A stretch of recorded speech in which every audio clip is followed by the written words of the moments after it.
apoyo nos ayuda a crecer y seguir compartiendo más leyendas y misterios. Los dejo con la siguiente leyenda. El relato de hoy es la bruja de Buchenwald, Alemania. ¿Has sentido alguna vez que un bosque te observa? No que te mira, sino que te recuerda. Porque hay lugares donde el aire parece tener memoria, donde cada paso cruje como si pisaras una historia que no quiere ser despertada. Ahora imagina ese bosque en el corazón de Alemania, en la colina de Lettersberg, a pocos kilómetros de Weimar. Un sitio real, con nombre y coordenadas reales. Allí, en julio de 1937, se levantó uno de los campos de concentración más conocidos del Tercer Reich, Buchenwald. Pero lo que voy a contarte no está escrito en los paneles oficiales del memorial, y sin embargo, muchos aseguran haberlo escuchado entre los árboles. Dicen que si llegas al amanecer, cuando la niebla aún no se ha rendido al sol, el bosque parece más antiguo de lo que debería. Las hayas, Buchen, de ahí el nombre, se alinean como testigos silenciosos. El viento pasa entre sus ramas y produce un murmullo bajo, irregular. ¿Es solo el aire? ¿O es otra cosa? Porque desde hace décadas circula una historia que los guías mencionan apenas en voz baja, y que los habitantes más viejos de Weimar prefieren no comentar después del anochecer. La historia de la llamada bruja de Buchenwald. No se trata de una bruja de cuento. No esperes sombrero puntiagudo ni calderos humeantes. Aquí la palabra bruja pesa más. Es un nombre dado después, mucho después, cuando ya nadie podía señalar con certeza dónde terminaba la historia comprobada y dónde comenzaba la leyenda. Todo lo que se sabe, y esto está documentado, es que antes de 1937, el Lettersberg ya tenía mala fama. Desde el siglo XVIII se hablaba de rituales paganos dispersos, de eremitas que vivían en los márgenes del bosque, de mujeres solitarias dedicadas a la herbolaria, perseguidas durante siglos por superstición. Nada extraordinario, hasta que el campo fue construido encima de todo eso. Buchenwald no tenía cámaras de exterminio como otros campos, pero sí algo distinto, una estructura de trabajo forzado, castigo sistemático y muerte lenta. Más de 56.000 personas murieron allí entre 1937 y abril de 1945. Prisioneros políticos, judíos, gitanos, testigos de Jehová, homosexuales. Hechos comprobados. Listas, números, fechas. Y aún así, entre esos datos fríos, comenzó a colarse un rumor incómodo. Algunos prisioneros liberados hablaron, años después, de una figura femenina vista cerca de las alambradas internas, sobre todo en invierno. No vestía uniforme. No parecía prisionera. Caminaba erguida, demasiado tranquila para alguien rodeada de torres de vigilancia. Decían que su rostro era pálido, anguloso, que el cabello, cuando lograban distinguirlo, parecía recogido de forma anticuada, como de otro siglo. ¿Era una guardia? ¿Una enfermera? ¿O alguien que no debía estar allí? Los registros oficiales no mencionan nada semejante. Y sin embargo, ¿por qué varios testimonios, de personas que no se conocían entre sí, describen el mismo olor al verla? Un olor a tierra húmeda, a raíces trituradas, a hierbas amargas. Un olor que no pertenecía al campo, sino al bosque. Algunos capos aseguraban que, después de su aparición, ciertos prisioneros se enfermaban sin causa aparente. Otros decían lo contrario, que quienes la veían sobrevivían más tiempo del esperado. ¿Protección o condena? ¿Ángel oscuro o simple coincidencia nacida del trauma? Y aquí surge la pregunta que nadie ha logrado responder con certeza. ¿La leyenda nació dentro del campo, o el campo despertó algo que ya estaba allí, esperando desde mucho antes? Porque el Lettersberg no fue elegido al azar. Y cuando se excavaron los cimientos de Buchenwald, se removió tierra que llevaba siglos sin ser tocada. Tierra que, según antiguos escritos locales, había sido marcada. En la siguiente parte te contaré quién podría haber sido realmente esa mujer, qué fragmentos históricos sostienen su existencia, y porque algunos investigadores creen que el apodo de bruja no fue casual, sino una advertencia tardía. Pero antes dime algo, aunque sea para ti mismo. Si un lugar ha visto tanto dolor, ¿crees que puede olvidarlo? ¿O solo aprende a susurrarlo? Antes de que el nombre Buchenwald se asociara al horror del siglo XX, el Ettersberg ya cargaba con una historia incómoda. No lo digo por rumores modernos, sino por documentos locales conservados en archivos de Turingia, registros parroquiales y crónicas rurales que pocos leen con atención. Desde el siglo XVI, el bosque aparece mencionado como un lugar difícil, un sitio donde la gente evitaba internarse sola. No por lobos, no por bandidos, por algo menos tangible y más persistente. En esos textos aparece una figura recurrente, una mujer sin nombre fijo, identificada solo por su oficio. La recolectora. Vivía, según las descripciones, en los márgenes del bosque, cerca de antiguos caminos hoy desaparecidos, rutas de tierra que conectaban aldeas menores con Weimar. Sabía de raíces, cortezas, hongos y hojas. Curaba fiebres, calmaba partos, preparaba ungüentos. Nada ilegal, salvo por el miedo que siempre despierta quien sabe demasiado y necesita demasiado poco. Los vecinos la respetaban y la temían al mismo tiempo. Los registros no la acusan formalmente de brujería, pero sí de prácticas no cristianas. Una expresión ambigua, peligrosa en su época. Se dice, y aquí comienza el territorio donde la historia se vuelve resbaladiza, que fue interrogada en 1631, durante los años más oscuros de la Guerra de los 30 años, cuando la superstición florecía tanto como el hambre. No hay acta de ejecución, no hay tumba, solo una anotación marginal: abandonó el Ettersberg. ¿Abandonó o fue obligada a desaparecer? Saltemos en el tiempo. Siglo XVIII. El Ettersberg se convierte en un lugar de paseos filosóficos. Goethe mismo caminó por esas colinas. Pero incluso entonces, los diarios personales hablan de zonas del bosque donde el sonido se apaga y de claros donde el aire pesa. Curioso, ¿no? Un bosque que no grita, pero tampoco deja escuchar.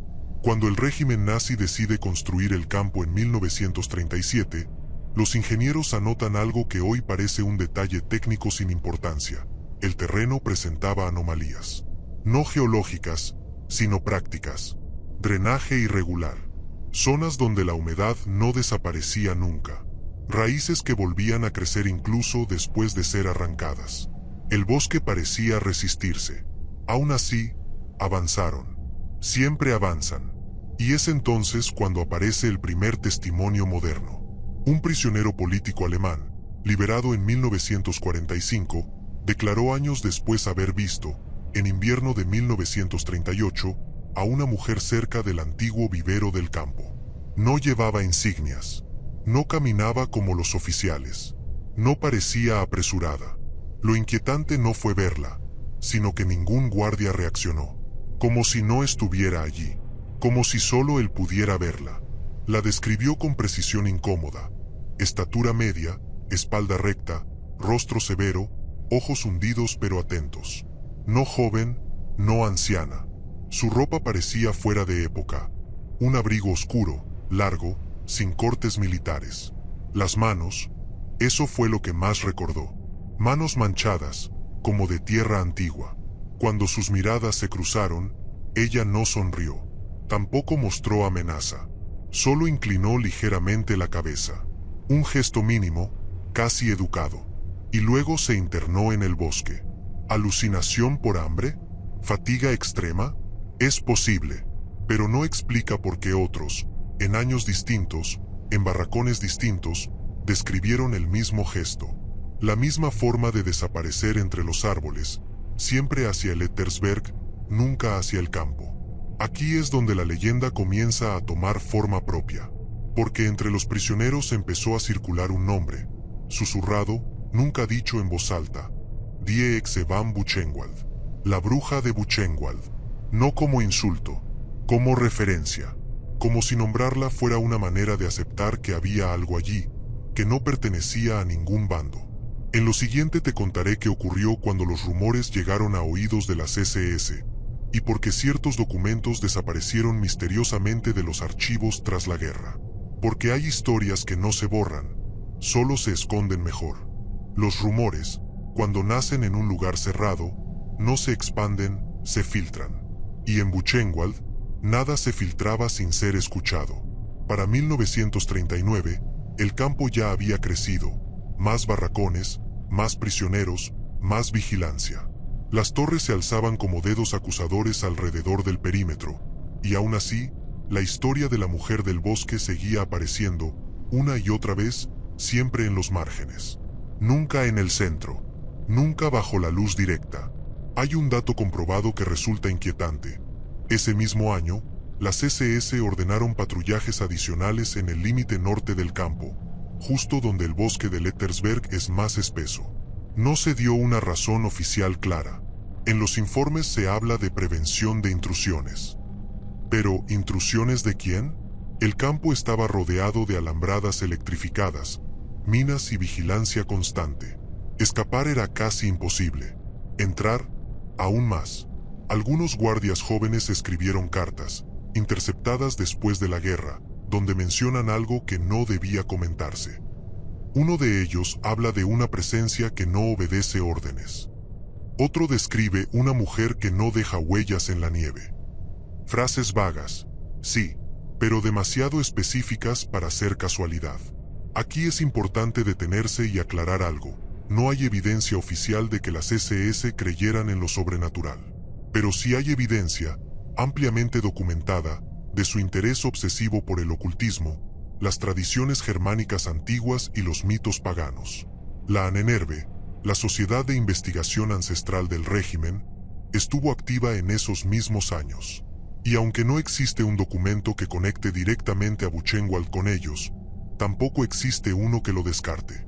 Según un testimonio recogido en 1952, un antiguo funcionario civil de Weimar fue llamado al campo para traducir unos textos antiguos hallados durante la ampliación de una zanja.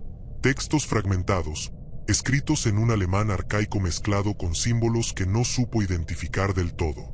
Solo recordaba una palabra repetida varias veces: Walduterin, guardián del bosque, o guardiana. ¿Coincidencia? Tal vez. Pero escúchame esto. Tras ese hallazgo, una zona de Lettersberg fue cerrada temporalmente, incluso para el personal del campo. No hay fotografías, no hay informes detallados, solo una orden de restricción firmada y luego archivada sin explicación. Mientras tanto, dentro de los barracones, la figura de la bruja cambiaba de significado. Para algunos prisioneros, verla era señal de muerte próxima. Para otros, todo lo contrario. Se contaba que quienes la encontraban y no apartaban la mirada sobrevivían una selección más, que quienes huían de ella enfermaban. Nadie podía probarlo, pero en un lugar donde la lógica había sido arrancada de raíz, la superstición se volvía refugio. Y sin embargo, hay un detalle que rompe cualquier intento de explicación fácil. En 1943, durante una noche especialmente fría, un apagón parcial dejó sin electricidad una sección del campo. Los generadores fallaron durante exactamente 17 minutos. Tiempo registrado. Cuando la luz volvió, varios prisioneros juraron haber visto una silueta femenina caminando entre los barracones, algo que nunca había ocurrido antes. No tocó a nadie, no habló, pero el olor volvió a aparecer. Tierra mojada, hierbas, bosque vivo. Al día siguiente, 3 guardias fueron trasladados sin motivo aparente. Uno de ellos jamás volvió a ser visto en servicio activo. ¿Qué pasó realmente esa noche? ¿Fue una simple falla técnica?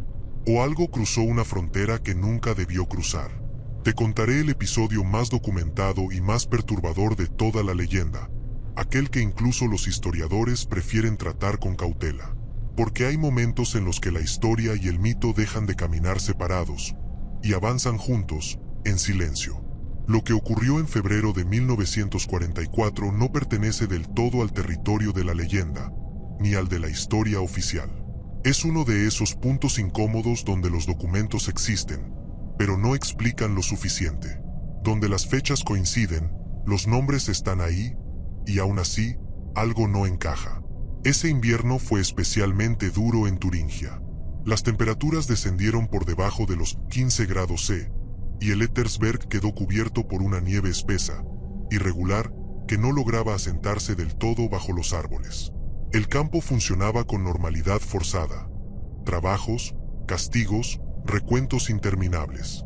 Pero el bloque 46, utilizado para experimentos médicos, comenzó a registrar una anomalía inquietante. Varios prisioneros afirmaron escuchar pasos durante la noche fuera del perímetro, pasos lentos, deliberados, que no correspondían a ninguna patrulla.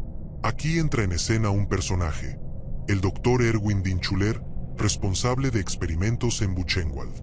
Su nombre figura en informes, juicios y archivos. Un hombre meticuloso, frío, obsesionado con el control. Precisamente por eso, resulta extraño lo que dejó escrito en su cuaderno personal, una anotación breve fechada el 18 de febrero de 1944. No habla de experimentos, no habla de prisioneros. Solo dice, la mujer vuelve a aparecer. No reacciona a la presencia armada. El bosque parece abrirse para ella. Nada más. Ninguna explicación adicional. Esa misma noche, un grupo de guardias fue enviado al límite del bosque para investigar una supuesta intrusión. 3 hombres, bien armados, entrenados. Regresaron alterados, pálidos, incapaces de describir con claridad lo que habían visto. Coincidieron solo en una cosa: no había huellas, ni de animales, ni de personas. La nieve estaba intacta, salvo por un tramo donde parecía haberse derretido sin razón aparente, formando un sendero oscuro que se perdía entre los árboles. Uno de esos guardias pidió traslado inmediato. Otro solicitó licencia médica por agotamiento nervioso. El tercero permaneció en el campo, pero fue descrito por sus compañeros como alguien que ya no dormía.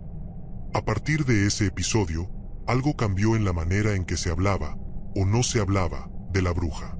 Ya no era solo un susurro entre prisioneros.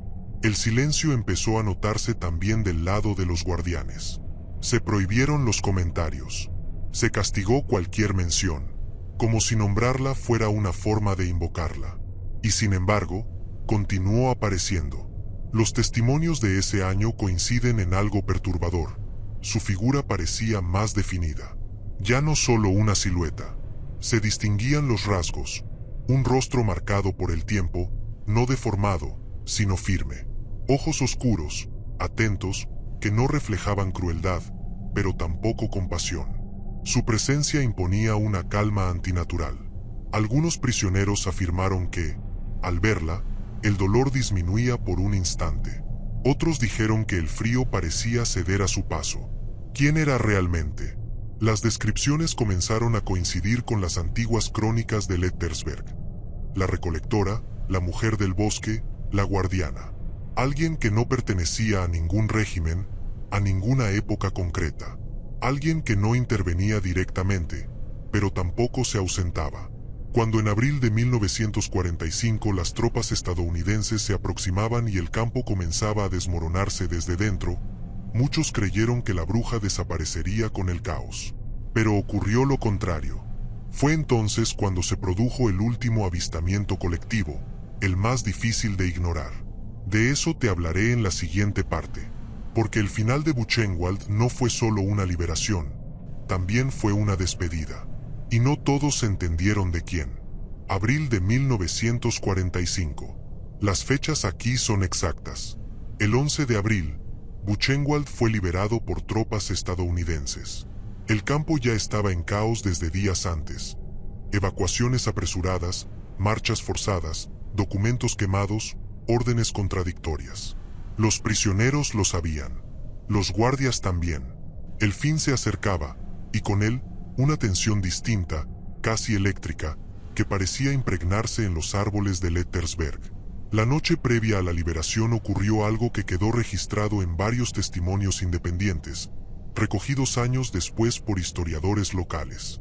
No fue un rumor aislado. No fue una historia repetida de boca en boca hasta deformarse. Fueron relatos coincidentes, narrados por personas que jamás volvieron a verse. Poco antes del amanecer, cuando el cielo aún estaba cubierto por una neblina espesa, muchos prisioneros despertaron al mismo tiempo. Nadie dio la alarma. Nadie gritó. Simplemente abrieron los ojos, como si algo los hubiera llamado sin palabras. Algunos se levantaron. Otros se quedaron sentados en sus literas. Y entonces la vieron. No estaba en el bosque. Estaba en el centro del campo, cerca de la Plaza del Recuento, un lugar donde jamás había sido vista antes. Caminaba lentamente, sin mirar a los barracones, sin prestar atención a los hombres que la observaban con una mezcla de miedo y asombro. Su figura parecía más sólida que nunca, casi tangible. El abrigo oscuro, largo hasta los tobillos. El cabello recogido con una sencillez antigua. El rostro sereno, endurecido por siglos de intemperie más que por edad. Un detalle se repite en casi todos los relatos: sus pies no tocaban el barro. No flotaba, no caminaba en el aire. Simplemente, el suelo no parecía afectarla. Cuando llegó al límite del campo, justo antes de las alambradas, se detuvo. Giró lentamente la cabeza hacia los prisioneros.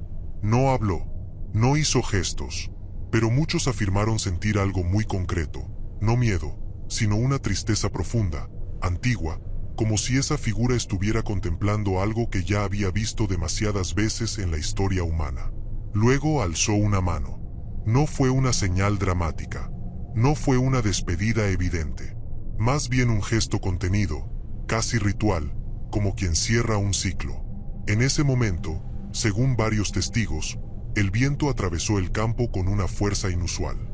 Las hayas de Lettersberg crujieron al unísono, y la figura se desvaneció, no hacia el bosque, sino hacia la tierra misma, como si el suelo la reclamara. Horas después, los soldados estadounidenses entraron en Buchenwald. Aquí viene lo inquietante. Cuando los primeros equipos comenzaron a documentar el campo, no encontraron ninguna huella de aquel episodio. Ninguna mención en informes militares. Ninguna fotografía. Nada.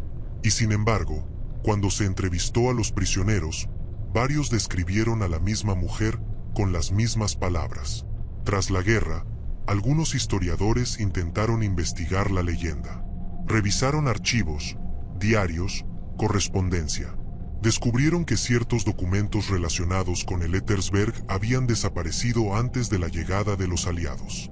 No destruidos, no quemados, simplemente ausentes, como si alguien hubiera decidido que ciertas historias no debían sobrevivir a la derrota. ¿Fue la bruja de Buchenwald una alucinación colectiva nacida del trauma? ¿Un eco de antiguas creencias reactivadas por el horror moderno? ¿O la última manifestación de algo que el bosque había guardado durante siglos, esperando el momento de cerrar los ojos otra vez?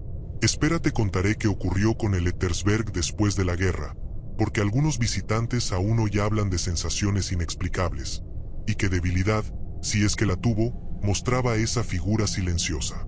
Porque incluso las leyendas más antiguas dejan grietas. Y es por ahí donde entra la duda. Después de 1945, el Lettersberg quedó en silencio. No un silencio pacífico, sino uno pesado, como si el bosque estuviera conteniendo la respiración. Buchenwald pasó a ser primero un campo de detención soviético, y años más tarde, un sitio de memoria. Se levantaron monumentos, se trazaron senderos, se colocaron placas explicativas. Todo medido, todo documentado, historia ordenada. Pero el bosque nunca terminó de acomodarse a esa nueva calma. Los primeros cuidadores del memorial, en la década de 1950, dejaron constancia de algo curioso. Ciertas zonas de Lettersberg resultaban difíciles de mantener. Senderos que se borraban solos, vegetación que crecía más rápido de lo esperado, árboles que parecían inclinarse siempre hacia el mismo punto, como si protegieran algo invisible. No se hablaba de la bruja, no oficialmente, pero algunos trabajadores evitaban turnos nocturnos cerca del límite norte, justo donde antiguamente se habían registrado los primeros avistamientos. Aquí aparece un detalle importante, casi íntimo, que suele pasarse por alto cuando se habla de la leyenda. A diferencia de otros relatos sobrenaturales, la bruja de Buchenwald nunca fue descrita como violenta. No atacaba, no perseguía, no gritaba. Su fuerza, si se puede llamar así, era otra. Una presencia constante, una mirada que obligaba a recordar. Varios visitantes del memorial, décadas después, relataron experiencias extrañas. Una sensación repentina de frío en pleno verano, el olor a tierra húmeda en días secos, la impresión clara de no estar solos en ciertos claros del bosque. Algunos dijeron haber visto a una mujer de espaldas, inmóvil, que desaparecía al intentar acercarse. Siempre la misma descripción. Siempre el mismo gesto final, la ligera inclinación de cabeza. Los investigadores más serios intentaron encontrar una explicación psicológica. Sugirieron sugestión, peso histórico, memoria colectiva. Y es válido, pero hay un punto donde esa explicación empieza a fallar. En 1978, durante unas excavaciones para mejorar un sendero conmemorativo, se hallaron restos de antiguos utensilios de herbolaria. Cuchillos pequeños, morteros de piedra, fragmentos de frascos de cerámica. No pertenecían al periodo nazi, tampoco al soviético. Los análisis los situaron entre los siglos XVI y XVII, exactamente la época en la que los registros hablaban de la recolectora de Lettersberg. No se encontró un esqueleto, no una tumba, solo herramientas, como si quien las usó no hubiera muerto allí o no hubiera querido dejar rastro. Y aquí surge algo fundamental para entender la leyenda. Si la bruja fue real, si existió como mujer de carne y hueso, su mayor fortaleza fue también su debilidad. Conocía el bosque como nadie. Dependía de él. Vivía ligada a sus ciclos, a sus reglas. No dominaba la naturaleza, la obedecía. Por eso nunca se la vio lejos de Lettersberg. Nunca cruzó ciudades. Nunca siguió ejércitos. Su poder, si lo tuvo, estaba anclado a ese lugar específico. Algunos estudiosos creen que lo ocurrido en Buchenwald no la despertó, sino que la obligó a mostrarse. Que el nivel de sufrimiento concentrado en ese punto fue suficiente para romper siglos de silencio. Y que, una vez terminado el horror, ya no tuvo motivo para permanecer visible. Pero entonces, ¿por qué hay quienes aseguran que aún hoy, en ciertos amaneceres de niebla, el bosque parece abrirse por un instante? ¿Por qué algunos guías evitan una curva concreta del sendero cuando el viento sopla desde el norte? Hablaremos de las últimas apariciones registradas, de por qué la leyenda nunca se cerró del todo, y de una pregunta que sigue sin respuesta. ¿La bruja se fue? ¿O simplemente volvió a esperar? Las últimas apariciones registradas no figuran en libros de historia ni en archivos oficiales. Aparecen según en algunos diarios personales, en entrevistas grabadas décadas después, en confesiones hechas a media voz cuando el grabador ya estaba apagado que se llegan a considerar más como rumores. No son match-os, pero son suficientes para que la leyenda no haya terminado nunca de cerrarse. La primera ocurrió en 1964. Un guardabosques asignado al área norte de Lettersberg declaró haber visto, al amanecer, a una mujer de pie entre las hayas, justo fuera del sendero marcado. No estaba perdida. No parecía una visitante. Simplemente observaba el bosque. Cuando él se acercó para advertirle que el acceso estaba restringido, ella giró el rostro apenas lo suficiente para que él notara algo que lo desconcertó. No había reproche en su mirada, pero tampoco sorpresa. Era la expresión de alguien que ya conocía ese lugar mejor que nadie. El hombre bajó la vista un segundo. Al alzarla de nuevo, ella ya no estaba. A partir de ese año, comenzaron a circular advertencias informales entre el personal del memorial. Nada escrito, nada oficial, reglas no dichas, evitar ciertos claros en días de niebla espesa, no internarse solos en el bosque antes del amanecer, no burlarse de las historias antiguas. No por miedo, sino por respeto. Como si el Lettersberg exigiera, al menos, eso. En 1989, durante los cambios políticos en Alemania Oriental, un grupo de periodistas visitó el sitio para documentar el estado del memorial. Una de ellas, en una grabación conservada de forma privada, describió una sensación extraña mientras caminaba cerca del antiguo límite del campo. Dijo que el bosque respiraba distinto, que los sonidos parecían amortiguados. Al revisar la cinta más tarde, se escuchó un ruido de fondo que no correspondía al viento ni a pasos. Un murmullo bajo, rítmico, casi como si alguien recitara algo en un idioma olvidado. No se volvió a repetir, pero tampoco pudo explicarse.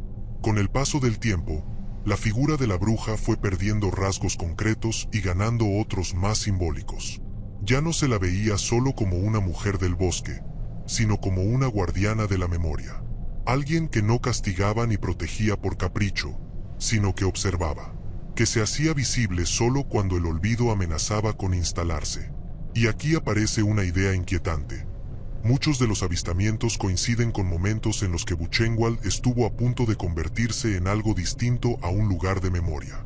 Proyectos turísticos, eventos inapropiados, intentos de suavizar el pasado.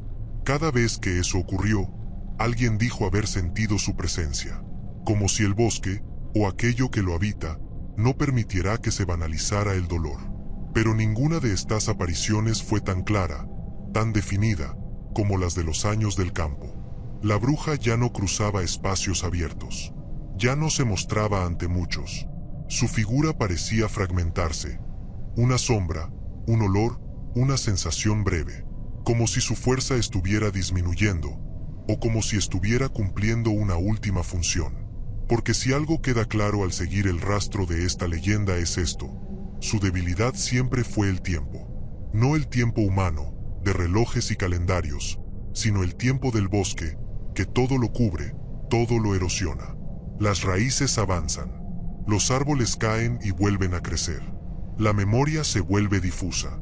Y entonces surge la pregunta inevitable, la que incomoda incluso a quienes no creen en nada de esto.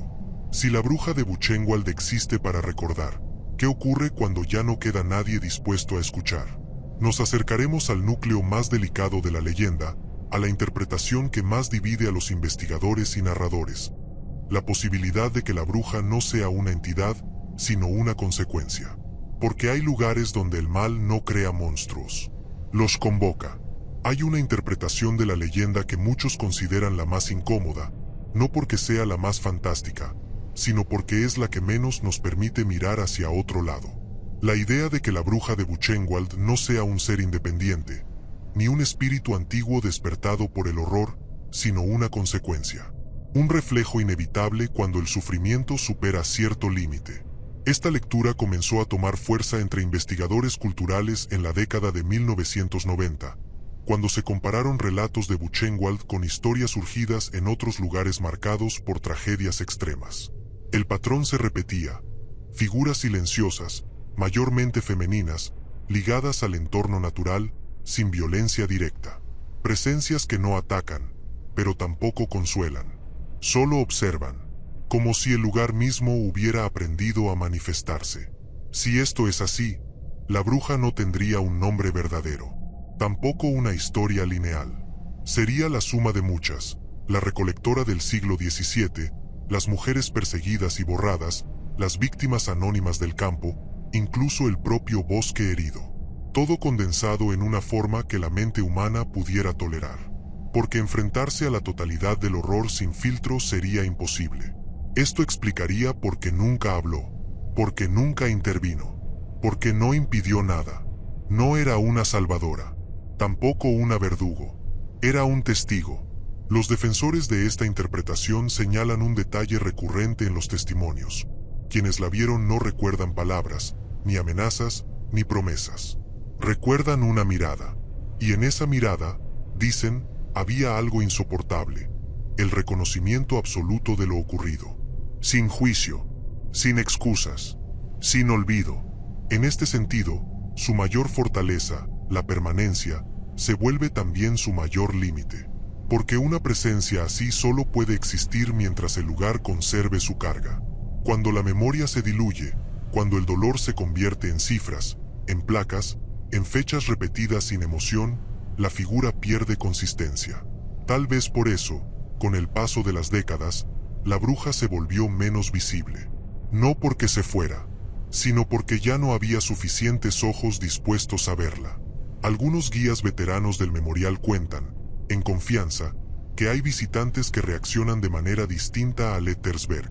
Personas que se detienen de golpe, que se quedan en silencio, que sienten un peso inexplicable en el pecho. Esos, dicen, son los que podrían verla. No porque crean en leyendas, sino porque todavía escuchan. Y aquí la historia da un giro sutil pero decisivo. En 2003, durante una revisión de archivos regionales, apareció una referencia olvidada a un antiguo proverbio local: transmitido oralmente desde generaciones anteriores a la construcción del campo. Decía algo así: cuando el bosque recuerde más de lo que los hombres aceptan, tomará forma para no ser negado. No menciona brujas, no menciona castigos, solo memoria. Una memoria que, si no encuentra palabras, busca cuerpo. Quienes abandonan el Ettersberg al caer la tarde suelen hacerlo en silencio. No porque alguien se los pida, sino porque el lugar lo impone. A esa hora, cuando el sol se filtra bajo entre las hayas y las sombras se alargan de forma antinatural, el bosque parece cambiar de ritmo. No se oscurece de golpe. Se recoge, como si guardara algo. Es en ese momento cuando aparece la última imagen asociada a la bruja de Buchenwald. No una aparición clara, no una figura completa, más bien una sensación compartida, descrita una y otra vez por personas que jamás se pusieron de acuerdo entre sí. Hablan de un punto concreto del sendero, cerca de donde el terreno desciende suavemente hacia el antiguo límite norte del campo. Allí, dicen, el aire se vuelve más frío durante unos segundos. El sonido de los pasos parece apagarse. Y entonces surge la impresión, muy clara, muy definida, de estar siendo observado. No desde arriba, no desde atrás, sino desde dentro del bosque. Algunos creen ver una silueta entre los troncos. Otros solo distinguen un contraste extraño, una sombra que no coincide con ninguna forma conocida. Pero todos coinciden en lo mismo: no hay amenaza. Lo que se siente es una espera. Paciente, antigua. Los estudiosos más prudentes dicen que la leyenda encuentra aquí su verdadero cierre. No en una desaparición definitiva, sino en una retirada consciente. La bruja ya no necesita mostrarse como antes porque su función ha cambiado. El bosque está marcado. El lugar está nombrado. La historia, al menos en parte, ha sido dicha. Pero aún queda una fragilidad. Porque Buchenwald no es solo un sitio del pasado. Es un recordatorio incómodo de lo que ocurre cuando la deshumanización se normaliza, cuando el dolor se administra, cuando el mal se vuelve rutina. Y mientras eso siga siendo posible, mientras la memoria necesite ser defendida del olvido o de la banalización, la leyenda no puede cerrarse del todo. Algunos narradores sostienen que la bruja tiene una última debilidad, la más humana de todas. Depende de que alguien cuente su historia con honestidad. No como espectáculo, no como morbo, sino como advertencia. Si se la convierte en mito vacío, se disuelve. Si se la escucha con respeto, permanece. Quizá por eso nunca tuvo un nombre propio. Quizá por eso nunca habló. Quizá por eso jamás abandonó el Ettersberg. Tal vez la historia de la bruja de Buchenwald no deba entenderse como una leyenda que empieza y termina, sino como una presencia que se repliega. Algo que aparece cuando hace falta y se retira cuando el silencio vuelve a ser suficiente. Porque hay lugares donde el pasado no queda atrás, se queda observando. El Ettersberg sigue allí. Las hayas siguen creciendo sobre una tierra que ha visto demasiado. El memorial permanece, con sus placas, sus fechas, sus nombres. Todo correcto, todo necesario. Y aún así, quienes caminan con atención notan que hay algo más, algo que no se explica con paneles ni con discursos. Si alguna vez recorres ese bosque, real, medible, existente, y sientes que el tiempo se espesa, que el aire huele a tierra antigua aunque no haya llovido, no pienses de inmediato en fantasmas. Piensa en memoria, en lo que insiste, en lo que no acepta ser reducido a cifras o a palabras repetidas. La bruja de Buchenwald no castigó, no salvó, no juzgó. Miró, y en esa mirada estaba todo. La recolectora olvidada, las víctimas sin nombre, el bosque herido, la historia que no pide fe, sino atención. Su mayor fuerza fue permanecer cuando nadie quería hacerlo. Su mayor límite, depender de que alguien siguiera escuchando. Por eso esta historia no termina con una fecha cercana ni con un último avistamiento espectacular. Termina contigo, ahora mismo, preguntándote si los lugares pueden recordar, y qué ocurre cuando nosotros preferimos no hacerlo. Dicen que el Ettersberg guarda silencio, pero no es un silencio vacío. Es el silencio de quien ya ha dicho lo esencial, y espera que no lo olviden.